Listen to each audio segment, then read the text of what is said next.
This is Unsiloed, brought to you by Alumni FM, connecting people through stories. Hi, this is Greg LaBlanc. Welcome to Unsiloed. I'm here today with Rich Lyons, who is the Chief Innovation and Entrepreneurship Officer at UC Berkeley, previously the Dean of the Haas School of Business at Berkeley, also at some point the Chief Learning Officer for Goldman Sachs.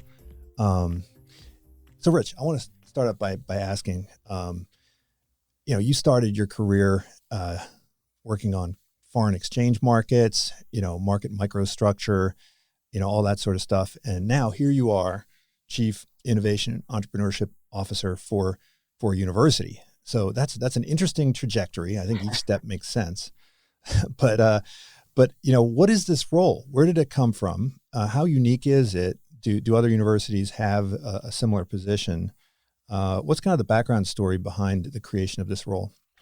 Yeah, so it is new at Berkeley, and more universities are starting to experiment with it. So Berkeley wasn't first, but I'd say we're in the first wave of this. And I think of it as bringing a dose of intentionality to the development, often rather fragmented, thousand flowers bloom type development that we're seeing in innovation and entrepreneurship at lots of universities, right? And so one question then is, can we start to build platforms? Can we start to pull things together, knit things together, get things to be a lot more than the sum of the parts? That's kind of the essence of the role. Well, universities have always been sort of the place where ideas are born and the place where a lot of research takes place. And then usually those ideas are kind of handed off to industry, and industry is responsible for commercializing them.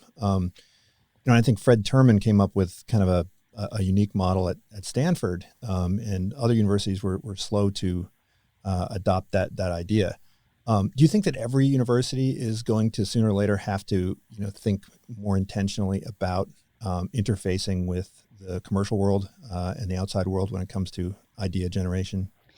Well, I do, in part because, this idea that there is a transfer point, right? That the idea ends here and the application starts there. It's sort of like, no, all the magic is in that, it's not a line, is in that interval between kind of early conception and ultimate application or benefit to society. And as you pointed out in your question, it need not be the for-profit world, right? This could be the creation of a civic organization or a policy movement or many other things. But I think every university is thinking a little bit more about how do we create an interface zone so that we can co-develop ideas a little bit more further downstream than what's coming out of our labs historically, and also have the university think about evolving ideas even after they start going into the application world. So, for example, faculty that are advising startups that already have products, right? It's sort of like, no, there's a whole interval that's live today. Well, so I think technology transfer offices, they kind of started to grow and blossom, I guess, in the 1980s or so, with certain legislative changes. Exactly. And I remember Genentech, came out of Berkeley, and so forth. And so presumably the technology transfer process, which is really all about taking academic research and converting it into, something that's commercially applicable. How have these offices evolved? Has their role changed over the years? Have they sort of taken a more comprehensive view of how to translate research into practice? Yeah, I think in a major way, at least at Berkeley, and this would be true at a lot of universities, the unit that does technology transfer, traditional licensing and things along those lines, has a second component to it, and that's industry research alliances. So, historically, we think about extramural funding of research as being National Science Foundation, NIH, et cetera. And the amount of private research investment, so this is way upstream, right? This is not just applied stuff, has gotten very, very large. So we want both of those groups, the sort of licensing and patenting group, to be very much integrated with this industry research alliances group. And that's evolved in a major way. Another large evolution is equity. So normally it's sort of like, startup, why don't you pay us this amount of money, each month, or when you have product and you start selling the product, here's the fraction that we get. Um, in fact, now the idea is, well, let's create a greater alignment. How about if we may still have some licensing revenue, but how about if Berkeley gets a fraction, some small share of your equity, and then we get interests aligned even more, and Berkeley, to its benefit, starts participating more in the nonlinear upside of the value that's getting created by the technology. So it changes it from a cash flow, a sort of fixed stream of cash flow, to an equity cash flow, and that benefits Berkeley. Now, how does this change the incentives or the culture around academic research? Because it wasn't that long ago that at a place like Berkeley, if a faculty member was kind of doing stuff on the side or spending too much time in the corporate world, they were more or less forced to quit their jobs, right? I think Stanford was more open to having a foot in both camps, but most research universities frowned on this type of activity. How do universities have to make more explicit accommodations for their researchers to have multiple kind of foci of their attention, or is this consistent with the vision of an academic institution that's focused on primary research for academic discovery? This is a live area of evolution, and different institutions are at different places and moving in different directions. But the trend is very clearly toward greater faculty engagement in the way their intellectual product is getting translated into societal benefit.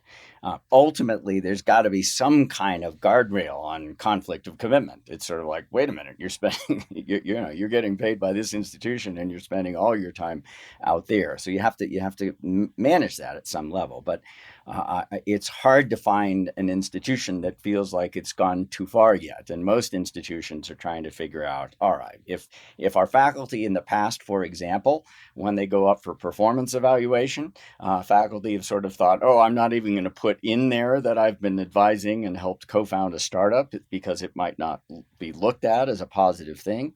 That's shifted. As long as these conflict of commitment guardrails haven't been crossed. When a faculty member says, I want to go on leave for 5 years and run my startup company, it's sort of like, you're not going to find very many institutions that say, no problem, go for it, right? But there's somewhere in between where faculty are starting to say, now it's viewed as a positive that I'm helping my research get out to the benefit of society within these conflict of commitment guardrails. Right. So I think, when it comes to making an impact on the world, probably the much bigger impact that's made is made by our students, right? By our alums. I mean, they just outnumber the faculty. I don't know what the number is, but 100 to 1 probably in terms of existing faculty versus existing alumni. And yet, when we think about making an impact, those are I think those are seen as separate responsibility. I mean, the TTO office is all about, how do we translate academic research? But then the teaching side of the university, which is like, how do we design curriculum and so forth and so on. Do those, I mean, you're sort of sitting on top of both of those. You're sitting on top of thinking about how to, create students and alums that are going to impact the world, and not just sort of faculty and researchers. How can the universities be more explicit about creating students that can make an impact, not only while they're students, but after they graduate? Yeah, fundamental. And part of that too is this cognitive shift from they do that to I do that, right? I mean, I think of it in its essence as instilling a sense of agency, right? Passion for agency, a toolkit that allows them to live a life of agency to a greater degree. So that need not be narrowly the way some people think about entrepreneurship or innovation. But at the end of the day, you need this young shaped human capital to get out there and do important things. Also powered by values that make sure that impact is on the positive side of the ledger. But let me give you a more concrete example. So one of the things that we find is that there are people, well, there's certain terms. I'll just use one term, venture capital. How inclusive has that term been historically? Not very. Let's be perfectly honest. And where at least for me, the word entrepreneurship has felt like it has included me. There are a lot of people that don't necessarily feel included in that word. So part of, I think, distributing the sense of agency among a broader cross section of people and making them feel included, I do that, not just they do that, um, is finding words and curriculum and a frame for an educational program that helps people do that. So one of the things we've done at Berkeley, we're not the only one who are going in this direction, but we have launched, as an example, a program that we call Berkeley Changemakers. Berkeley Changemaker. So what is a Berkeley Changemaker, and how do we think about that? So Berkeley has been involved in change in society for a long, long time. So it doesn't surprise anybody to see those two words together at Berkeley. And then we put together a course, for example, called the Berkeley Changemaker. One way to think about this is if you could teach every incoming student to a place like Berkeley or wherever else, one course, what would you teach them? And there are a lot of really interesting things. Foreign exchange isn't the first thing most people would teach people. So the idea is this course, the Berkeley Changemaker, is really about critical thinking and collaboration and communication. A lot of things that are kind of fundamental ingredients to that idea of agency in life. And we launched it for the first time last summer, and over 500 incoming freshmen took the course. It just exploded. So that notion of having a skill set and a mindset and something that's aimed at agency in a way that, if it had been an entrepreneurship class, I think the demand would have been much lower. So that's just one example of trying to create a frame and an educational opportunity that's speaking to the students where they are, and we're seeing the chemistry in it. But that sort of highlights, I think, a little bit of a tension between the teaching and the research missions of the university, right? So if you were to say, this is what we want our students to get out of the education, and then kind of work backwards from there, you'll design a curriculum, with that goal in mind. But historically, the way kind of curriculum has been devised is, you've got researchers who are interested in particular issues, and then, they just teach what they're doing research on, right? So it's more of a, research first, and then, so biology, if we're doing research in biology, we teach biology. We don't necessarily say, okay, here's how you're going to be able to make an impact in the world of biology, right? Yes. Is this tension between research and teaching something that's kind of more, has been surfaced more, is it really something that we're having to think about more now, or has this always been there under the surface? I love the question. I think it's right down the middle of the fairway. And here's one of the things that we did in designing this class, right? Because look, I'm a business school guy. You're a business school guy. I'm an economist by training. That's my field.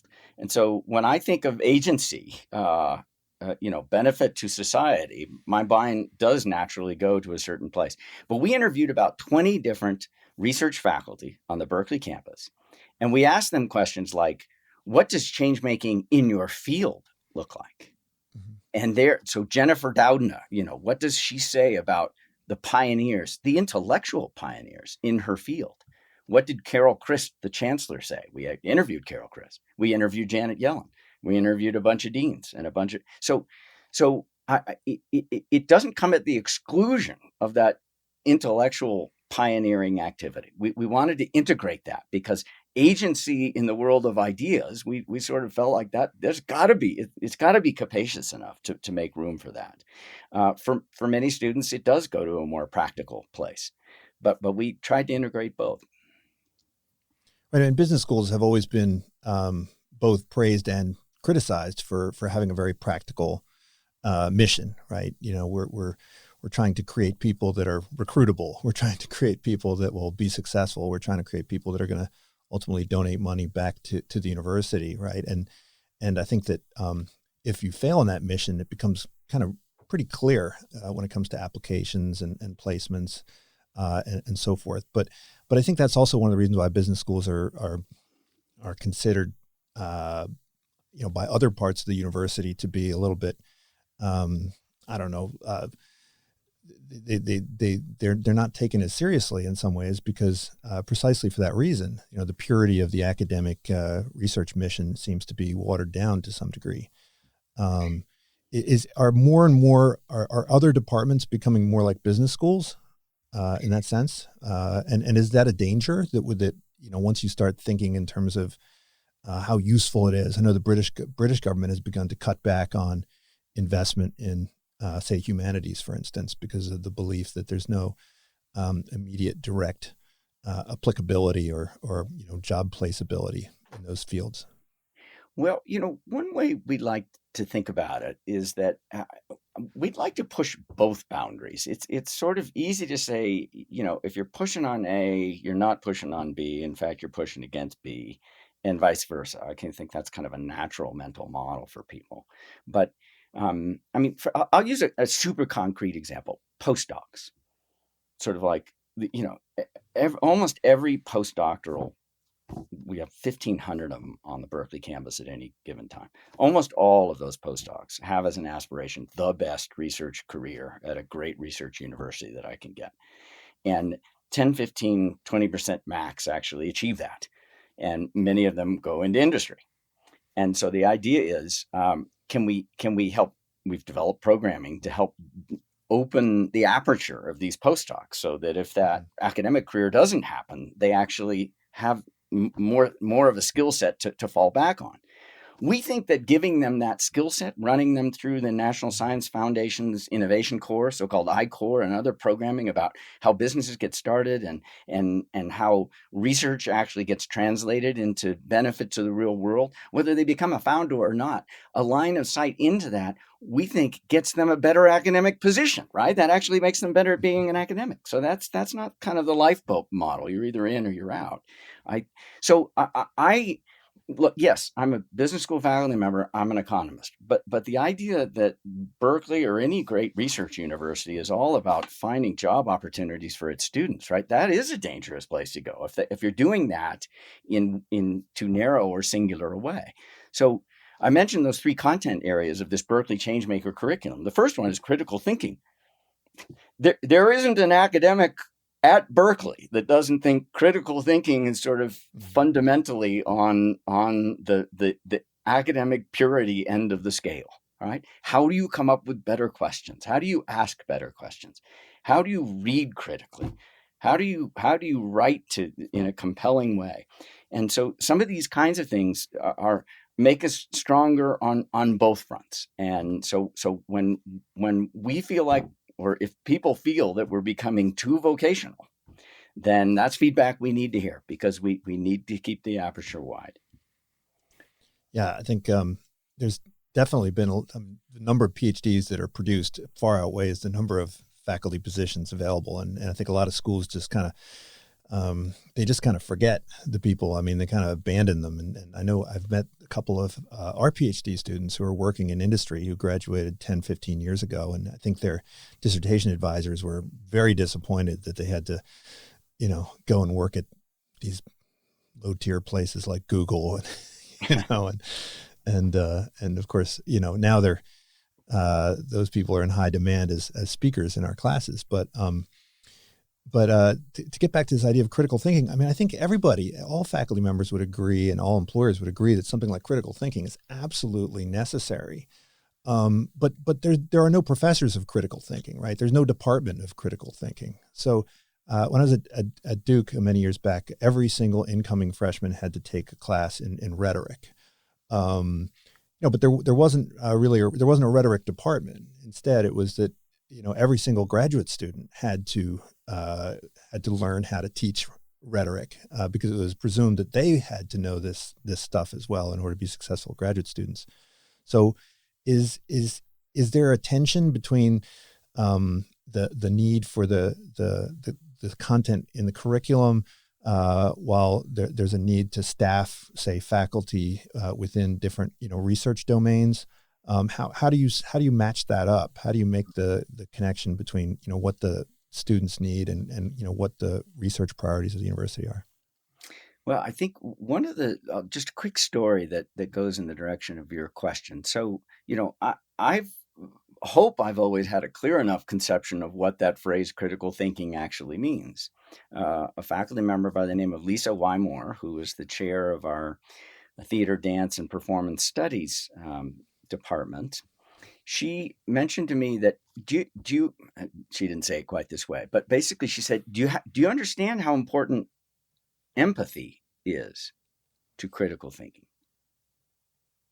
If you can't see and understand and feel how other people are responding to that idea, you're not seeing the whole thing. You're not thinking as critically as you could be. As an economist, my definition, my working definition of critical thinking really didn't admit that dimension. And for somebody who's a humanist, it's like, well, that's the first point she would make. So to go back to your unsiloed theme, it's sort of like by having faculty, I mentioned those interviews, all the content that's in there. We've got STEM scientists, we've got social scientists, we've got a bunch of humanists, and they're giving their angle on what critical thinking looks like and so forth. And so, I'd like to think, look, the problem in your question about, look, at the end of the day, what's the organizing principle for the university? And we have departments and we have fields, and that's the way promotions work. So it's not like we don't have that tension. There's certainly a tension.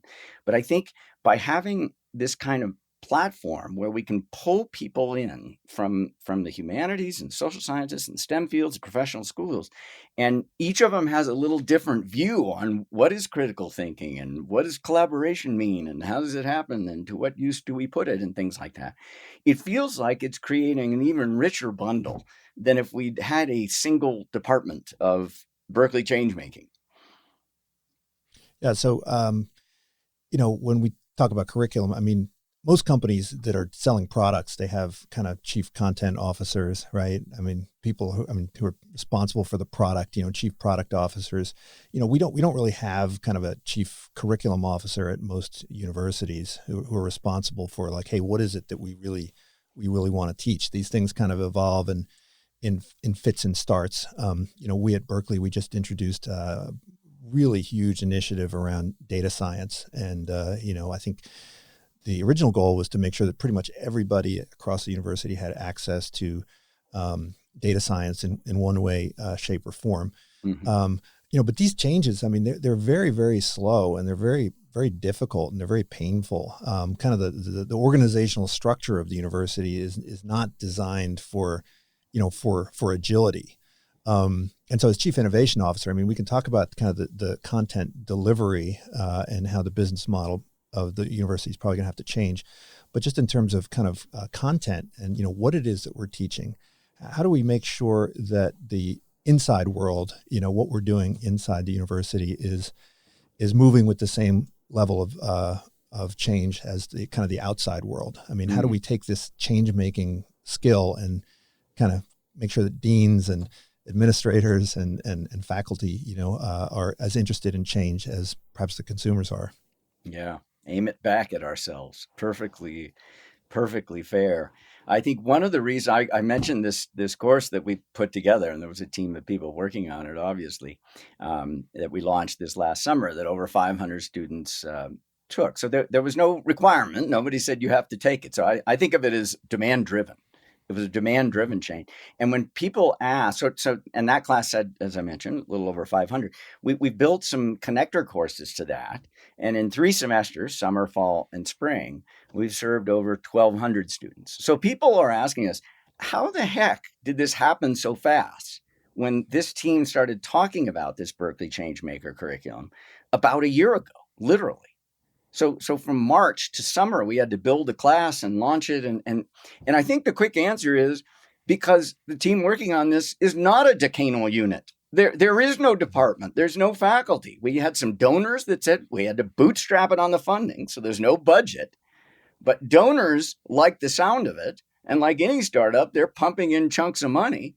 And we were able to move with sort of super agility because we just needed to pull people in, and a bunch of people intellectually felt like this was a really neat place to go. So, in any event, this is maybe rare and not the exception that is generalizable. But I think something like this tells me that there are ways of getting stuff done in agile ways, even in universities, and it isn't curriculum committees. I mean, you're always going to need that kind of thing, but if you're going to, you got to allow the experiments to be run, right? You got to pilot a lot of things, and I think people who've been around universities for quite a while can kind of understand. All right, that experiment needs these conditions, and let's see if we can create those conditions for that pilot to see the light of day.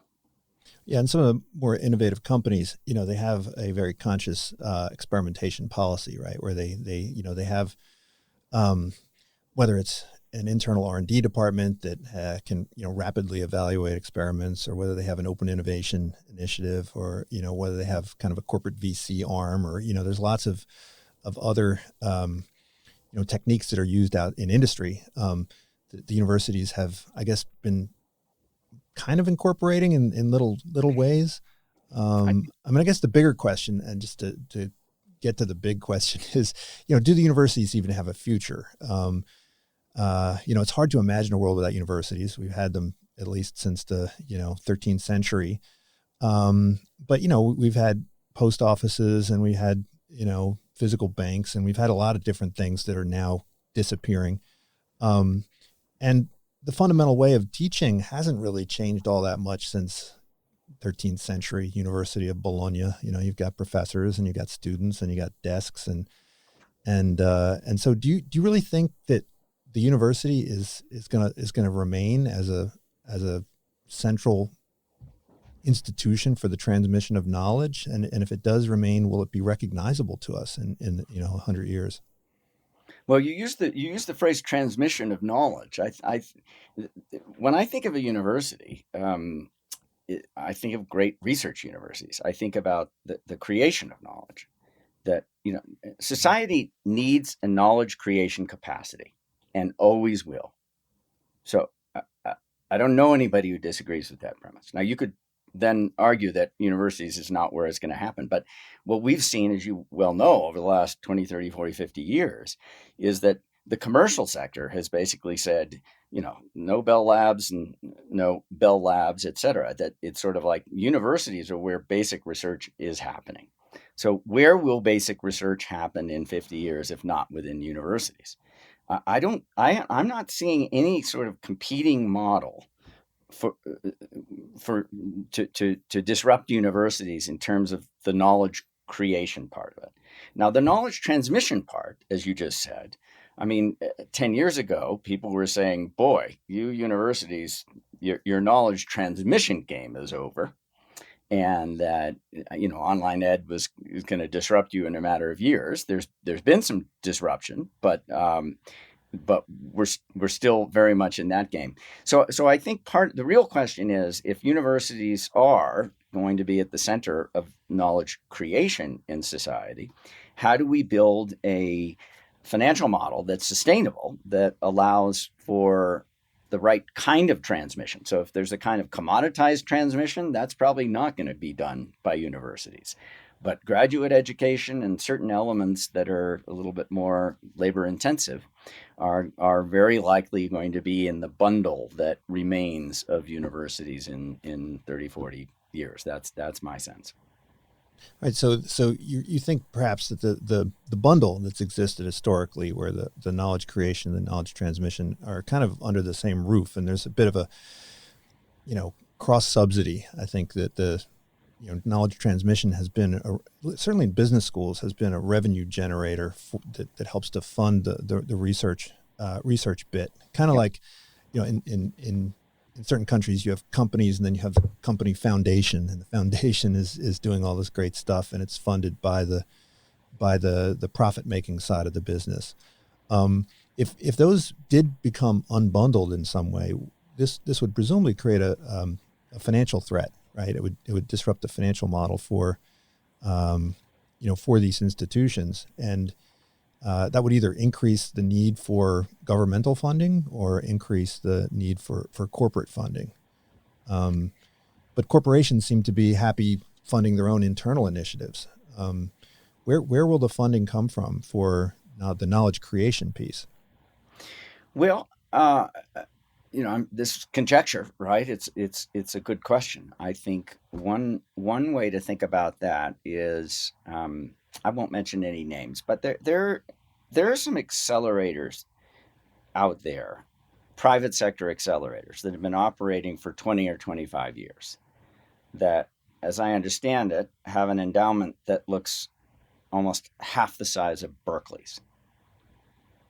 So if what you do with IP, so this is going to be a little more STEM focused, but if what you do with IP is you earn streams of licensing revenue, that's never going to add up to a ton. It can add up, with very rare occurrences, it can add up to a lot, but it doesn't double your endowment in 25 years.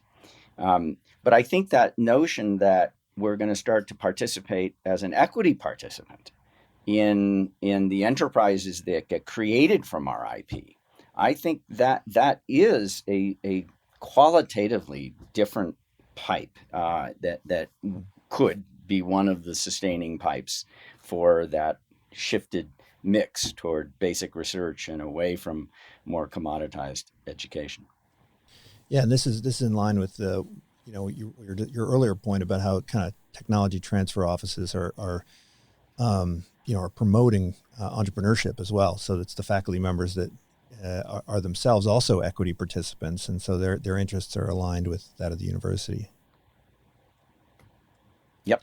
So on the technology on the transfer side of things, right, the Yep. teaching side of things, you're right. 10 years ago, everyone said that online education was going to disrupt things, and we saw the creation of Coursera and Udacity and some others, and we at the Haas School we launched an initiative about 10 years ago to really seriously consider entering into the online education space. And I think a lot of universities kind of, haven't pushed that super far, at least until COVID, right? And even though the universities haven't really pushed it, the other providers that are competing with universities, they haven't really kind of taken over market share. And to the extent that a company like Coursera is, it's still relied on the brand name of universities. Do you think that the COVID pandemic has really given new life to these initiatives and kind of accelerated the process? And if so,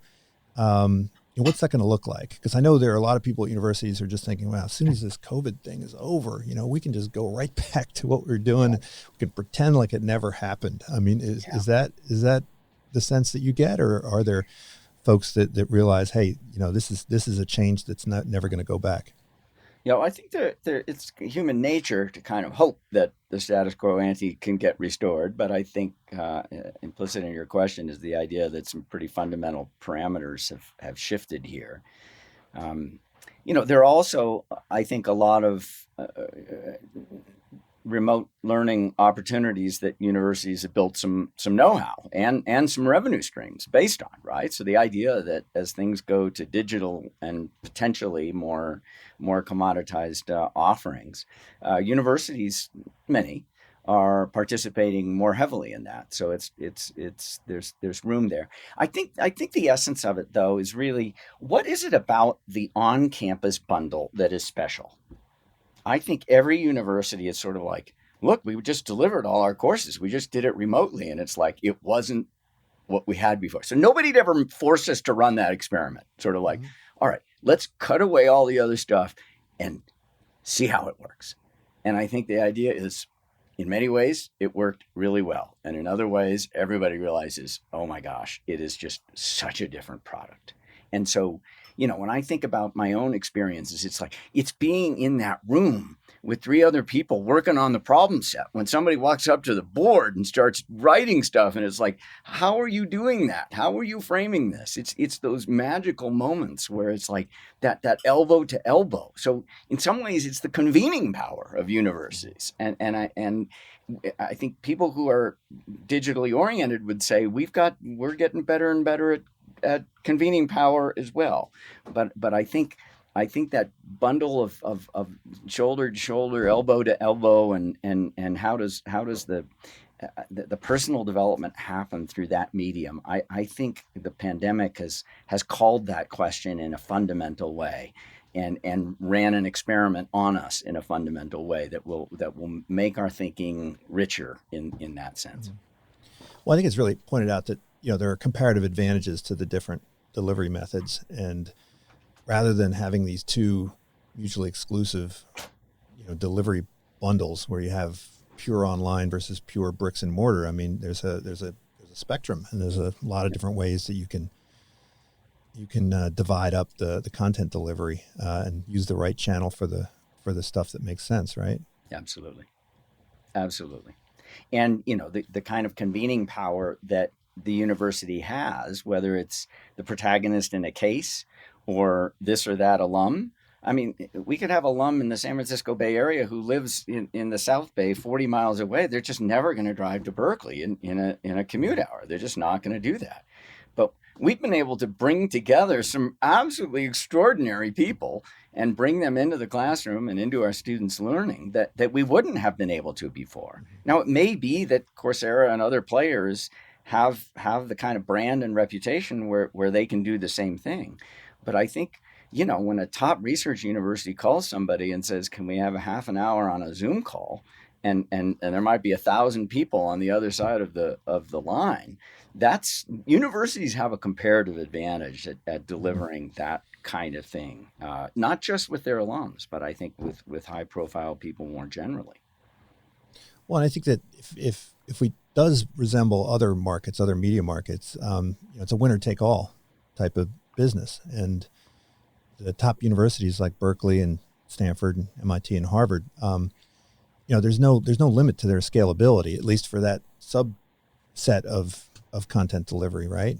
I mean, it used to be that you had to have a pianist in every house if you wanted to listen to music, and now 99% of those pianists don't exist anymore. Do we think that the lesser universities out there are going to disappear? Is there any reason why someone would need to get 100% of their education from the local school across the street when they can get content from places like Berkeley and Stanford? Well, there's still the credentialing and the signaling, right? It's one thing to say, I took this course at name your fine university. It's another to say, I have a bachelor's degree from X. So I think what these universities have been careful about is, hey, we'll give you access to a bunch of stuff, but you're never going to be able to say you have a bachelor's degree from our university. Or when they do that, they have all kinds of quality control mechanisms that say, okay, yeah, you got in through a remote door, but you had to overcome some very high hurdles.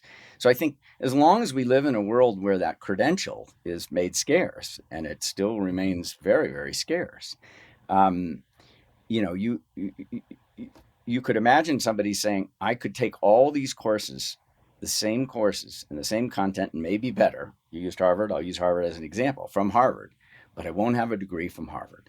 Whereas I could go to, name your university, I don't mean to disrespect any university, but more local, a state public school, for example, and say, I can get a bachelor's degree, and I can get connected to the alumni network, and I can get connected to the local jobs network and some other things that this local university.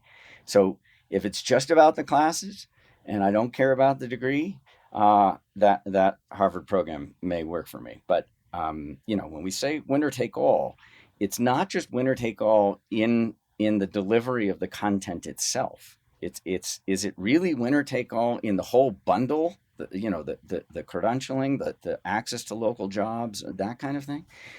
That I don't see winner take all anytime soon in the full bundle. Well, I mean, if you look at, say, radio, right? I mean, the local radio DJ used to be a real thing. I mean, I was a DJ when I was in college, and we saw that all the local radio stations were just snapped up by massive chains that own hundreds and hundreds of radio stations. Now they still keep the local, DJ around for a couple of things, but the entire track list and it's all controlled by some central algorithm. I mean, couldn't we have Harvard, and then Harvard Light and we got Armani, we got Armani Exchange. You if you went to Harvard and you were on campus and then you're one of the elite 10,000 people that graduate every year. But if you were on their, remote campus in Nebraska, then you just get a kind of second tier, Harvard degree. there's no technological reason why we couldn't do that, right? Well, I think that is right. There's also a lot of context. So let me add something. What about values? Do we think that every university is sort of represents and is based on, lives by the same set of values? I would say absolutely not. I would say absolutely not. I mean, an elite people think of the values bundle of an Ivy, for example, differently than public universities.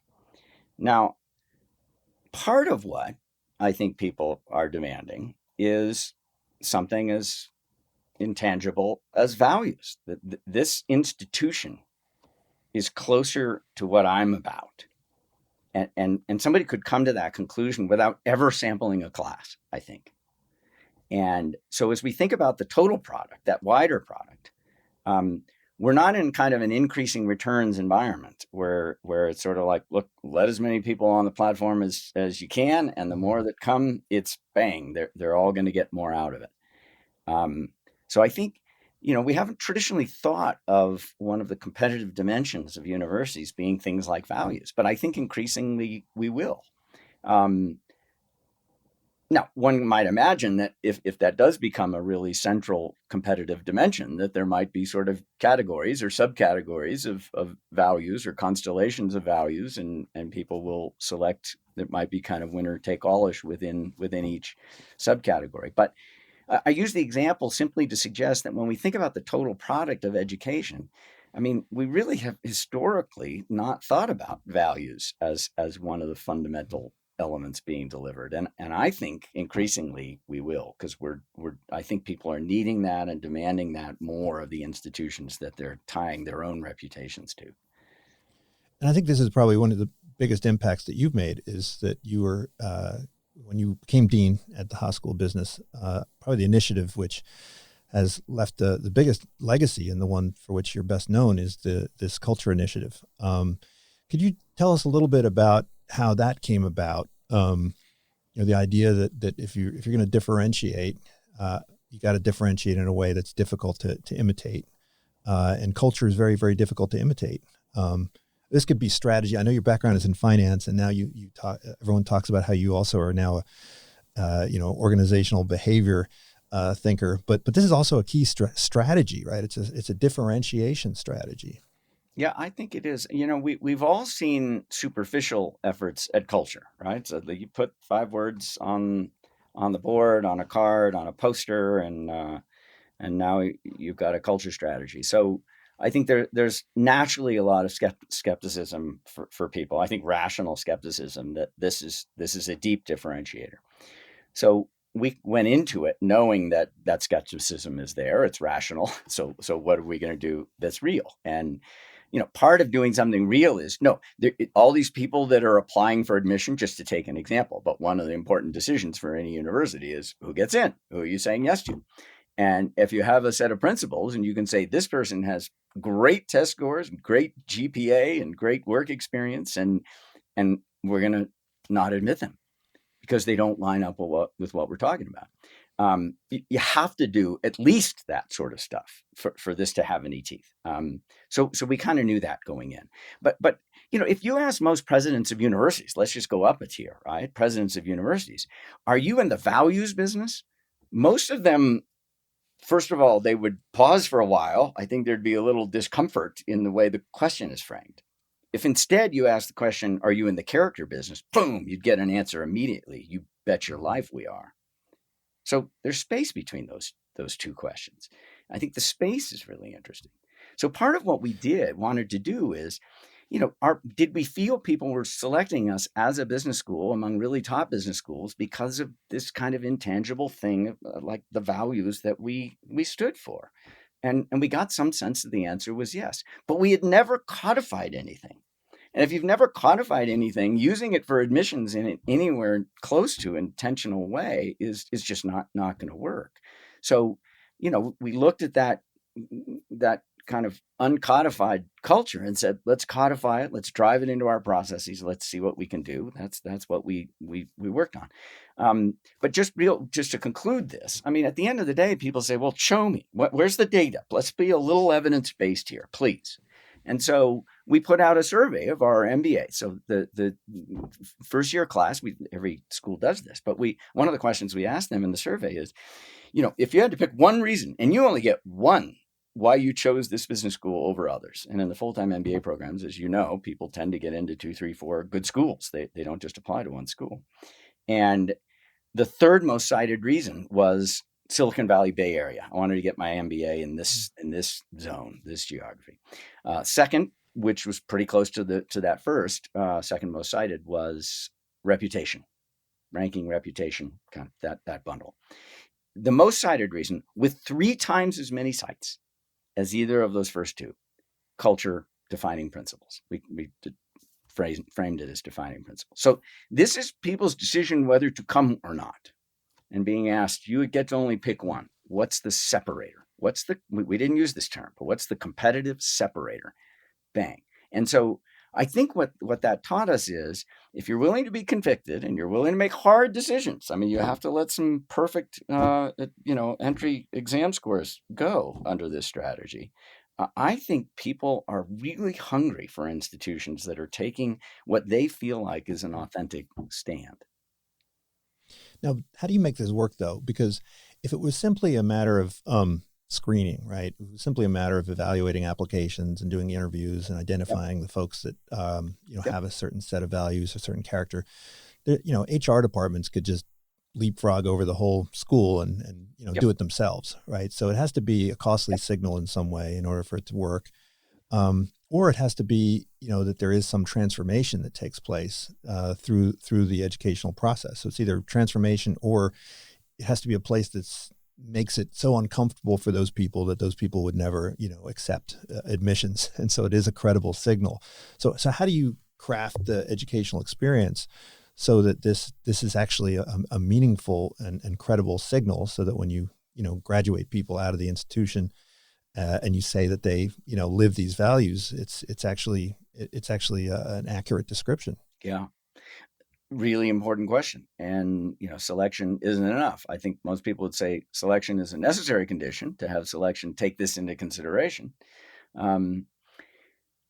I remember one student saying, I came here not so much because I think these describe me perfectly, but because this is the leader I want to be. Mm-hmm. You wouldn't want to select away from a person like that who says, I believe this and I'm going to go there. I aspire to that. Okay.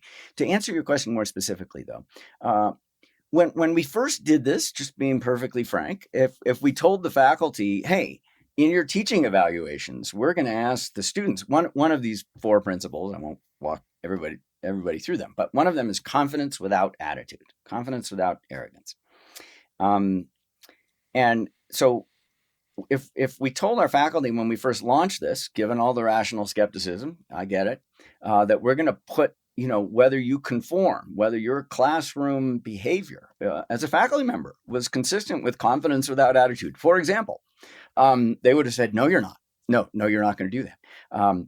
Actually, there's now, in every teaching evaluation in the hospital, there is a question now, this, Professor LeBlanc, that asks, does this faculty member represent well the hospital's 4 defining principles?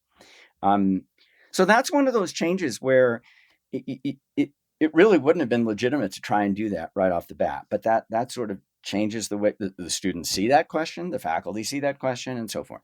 That's one example. There have to be like 20 or 30, but I think that the way, part of how this works is a peer-to-peer socialization, right? No student comes in not knowing what these 4 things are. You can't get through the admissions process. So they've all self-selected to some degree. They all know that's there. Many of them said, I was skeptical, and part of why I changed to come here is because I met a bunch of your current students and it was real. And they said it was real, and now I believe it's real, and that's why I'm here. So even if you stripped out all the classroom experience, all the talking to the dean, and the dean talks about it, right? All the only thing you're relying on in terms of the socialization that's happening while they're there is peer-to-peer. You'd still get a very powerful effect, because they call each other out on this stuff. It's sort of like, wow, that wasn't very confidence without attitude of you. I mean, they will actually jokingly say stuff like that. So it has to be on many, many fronts, and you have to kind of measure it, assess it after the fact, whether it's got traction, bite. But I think going back to the start of your question, if you can make it work, it's very hard to replicate for other institutions, competing institutions, and maybe at the end, it's a source of pride for people, for crying out loud. People want to be part of an institution they can be proud of, and if it's something that they feel like it's real and it's a little different than what everybody's saying out there. I mean, just to put it to you frankly, how many business schools at the very top are going to come out tomorrow and say, we are all about confidence without attitude? Well, they might, but the question is whether or not there's branding and then there's culture, right? Yes. And branding's easy. Anybody can brand, but I think, but culture's tough. Look, anybody can message about branding, but if you put out a brand that creates dissonance where people say, really? Did you just say that? Right? It could just blow up in your face. So I think, I take your point, but when you message things that other people view as inauthentic, as contraindicated, you get into trouble. So I think that's kind of where the rubber meets the road here. Yes, at the end of the day, you have to deliver on it, and it has to be real. But part of what I guess I'm saying is, whether you're talking about a business school or you're talking about a university, there really are things that you can say. There are things that you can say that everybody says.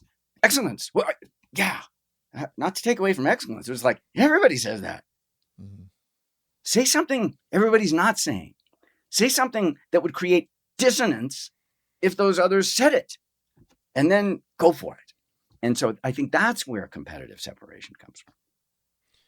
So I interviewed someone recently who said that all management is change management. And, we have students, we have faculty, we have staff, we have, all sorts of folks involved in the university mission. And, some have more frequent turnover than others, and some change at different paces than others.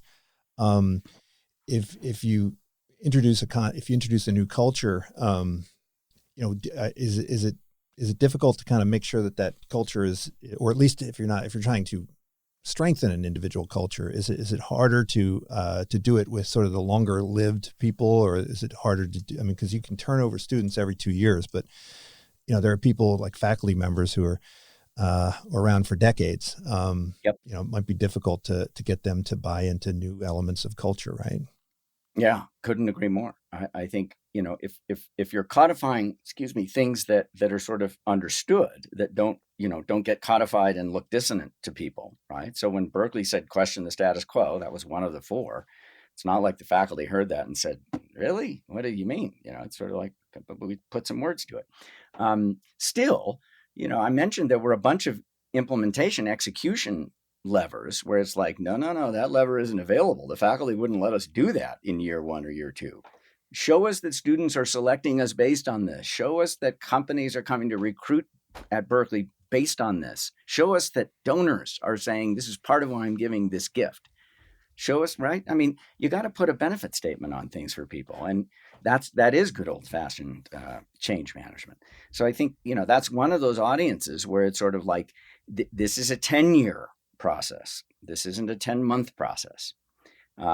So you've got high frequency change management with certain audiences. Students are a great example because they're in and out.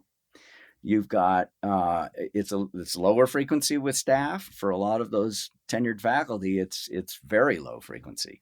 But I think you use the right levers for the right audiences, and hopefully you get to the other side.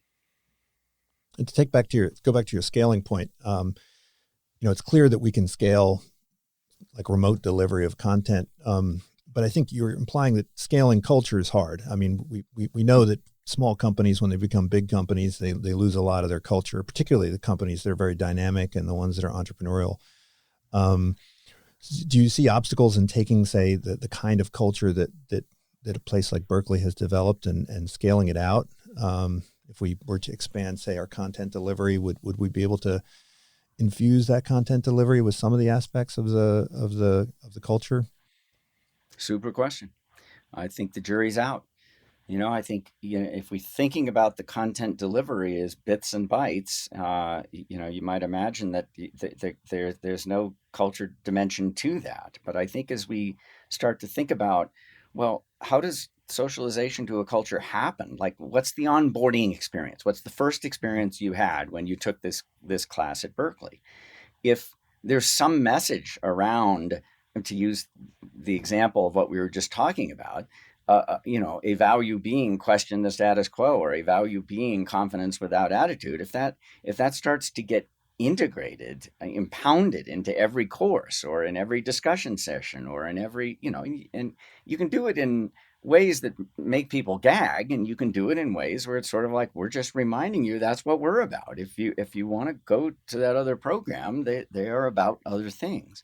So I think a lot of experiments need to be run. How do you put culture, how do you put identity into an online class so that it's real and it actually shapes people's behavior, right? They begin to share those norms and values and behaviors. I think that's an area of great experimental opportunity going forward. Now, you look at a company like Goldman Sachs, which you worked with many years ago as Chief Learning Officer. Recently, the CEO came out and said that Goldman Sachs views itself as a software company with a banking license, right? And, I've been joking in my classes for at least 20 years that sooner or later, every CEO will say the same thing. I'm a CEO of a software company that fill in the blank. And I think it was Robert Crandall who said in 1990, I'm a CEO of a software company that owns planes. And so it's taken 30 years for CEO of Goldman Sachs to join CEO of American Airlines. That's been a fundamental business model transformation that Goldman Sachs has been going through ever since the financial crisis. So I want to circle back to this idea of the university and the business model of the university. We've talked a bit about the ways in which the content delivery can change, and we've talked a bit about scaling and so forth. But is the whole idea of short-term learning, 4-year degrees, 2-year degrees, degrees in this particular subject matter and that particular subject matter, right? The model, the way in which we've thought about getting credentialed and having our education and training line up with these credentials, is that something which is going to have to fundamentally change? Well, it feels to me like there will be room for credentialing for a long time. I think one of the things we're starting to see is unsiloed credentialing, by which I mean, interdisciplinary credentialing. Dual degree programs is a perfect example. So we're going to mash up molecular and cell biology and business in your undergraduate degree so that they're not two fields. It's like fully mashed up together. And you're going to come out the other side not thinking about these as two fields, but thinking about them as more of an integrated whole. Or when you look at a lot of like there's a minor on the Berkeley campus, as you know, called Global Poverty in Practice, right? So a lot of these things emerge within the university that are very cross-disciplinary, and they're minors. They're not sort of majors, and they're not departments.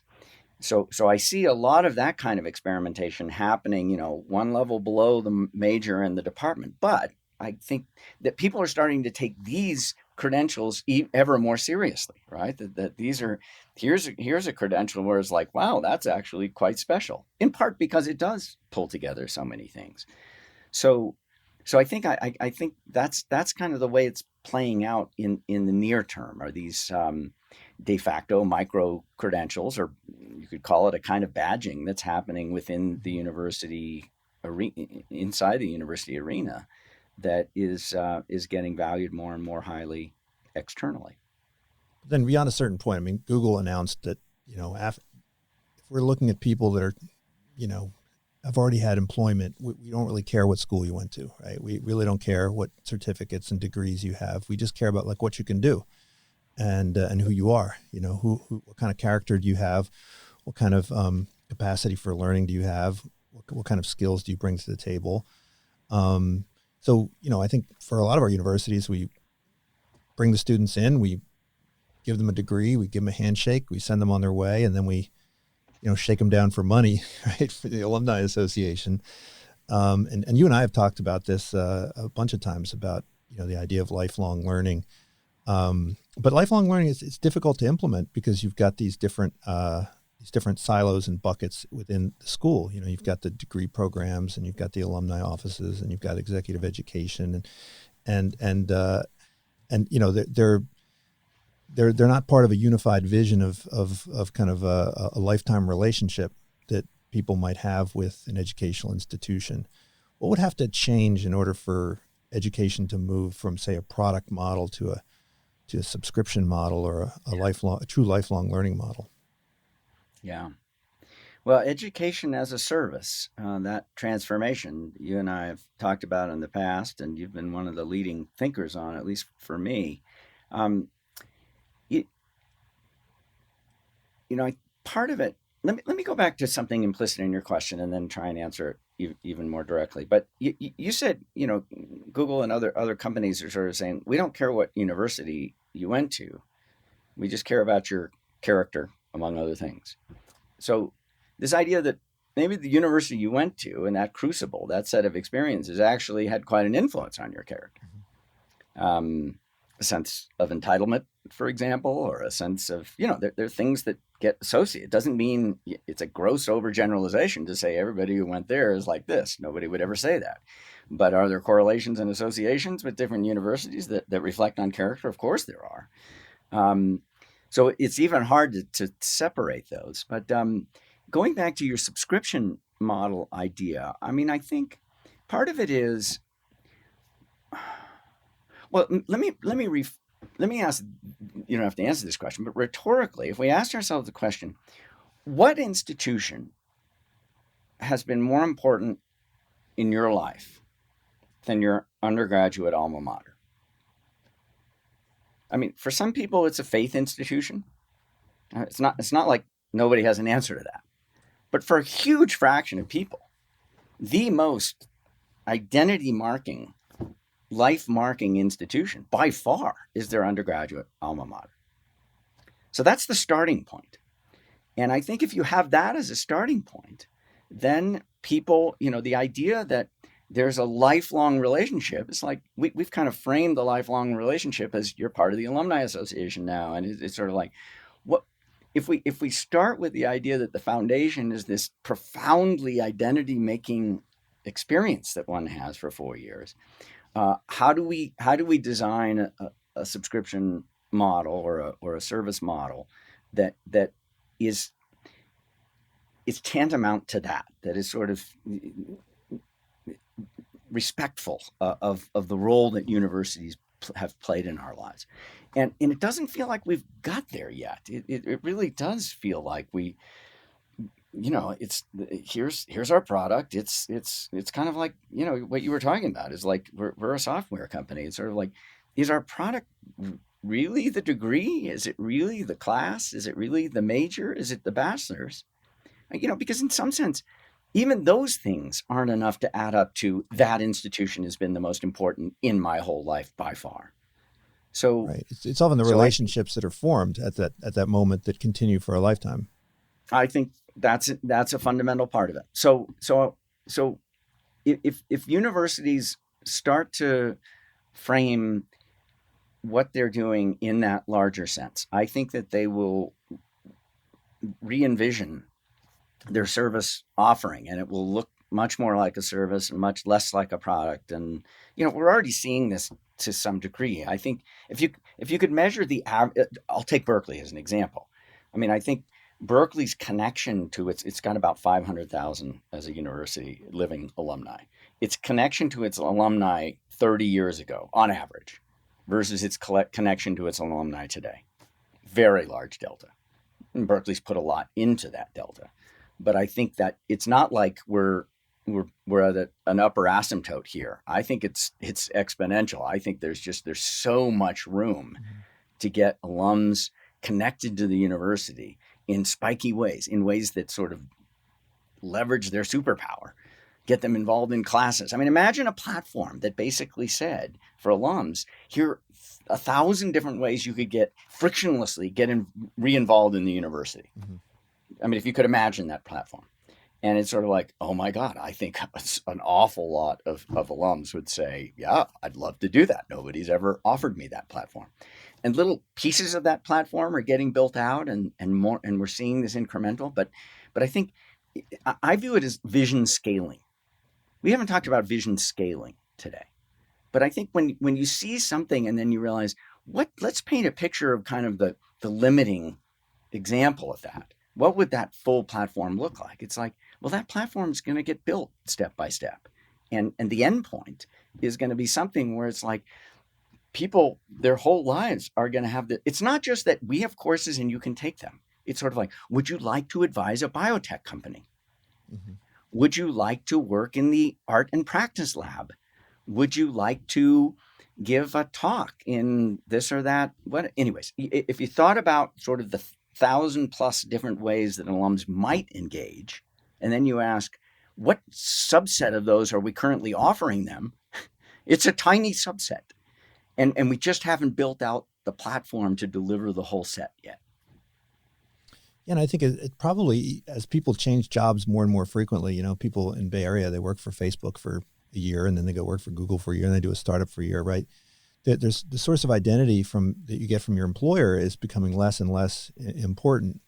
And I think that that vacuum can be filled by by the university relationship. It can be almost like belonging to a tribe or an extended family group. The graduates that I know from, say, the executive MBA program, I mean, they just acquired 70, when they graduate, they have 70 new friends for life that they can trust and count on for advice, for feedback, and so forth. And so if you could scale that to some degree to 500,000 people, it would be tremendous. Rich, Yeah. This has been great. I'm glad we were able to find a time to talk. Normally the price of admission for to be on the show is you got to write a book. I know you've got some stuff way back in the old days, but hopefully you'll translate a lot of this thinking into a book at some point, and then we can get you back on again to talk about that book. So thank you so much, Rich, for joining me. Look forward to that. Thanks. This is Unsiloed, brought to you by Alumni FM, connecting people through stories.